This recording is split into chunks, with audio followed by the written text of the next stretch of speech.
Quack Therapy. On the outskirts of a small village, where the fog gently caresses the grass in the mornings, and in the evenings the stars hang so low that it seems you're about to drop your gaze on them, lived an old woman named Marfa Efimovna. Her house was simple, with a slanted porch and a clay stove, but something amazing lived in this house: a flock of domestic ducks. Not simple ones, of course. Ordinary ducks don't know how to heal people. The neighbors laughed at first.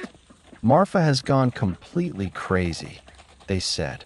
She listens to the quacks, she says, and it makes her feel better. But those who did come to her out of need, with a sore back, with a migraine, or simply with a heart that had been silent for too long from sadness, came out with different faces, as if the wind had breathed fresh strength into them.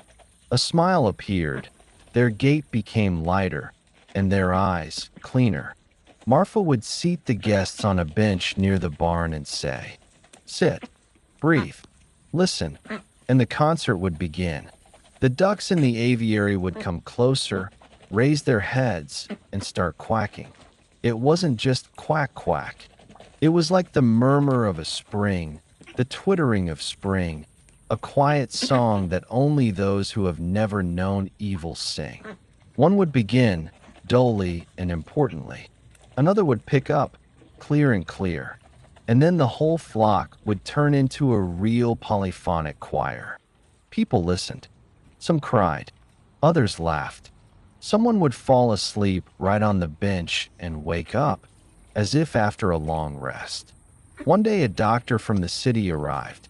Curiosity got the better of him. Rumors reached the clinic. He brought equipment, put on glasses, and recorded pulse and blood pressure. "Incredible," he muttered, looking at the diagrams.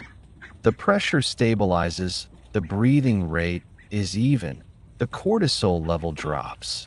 "That's because my ducks are kind," Marfa winked at him. "They don't just quack. They pet your soul." The doctor left puzzled, and the next day he returned with his mother. Mom could hardly move, but an hour later, at the barn with the ducks, she herself, without a stick, went into the house to get tea. Since then, Marfa had no shortage of guests, but she never took money from anyone. She only asked, "When you get healthy, smile at someone." That also heals. The ducks lived a long time. They never got sick and laid the most beautiful eggs with a delicate blue tint.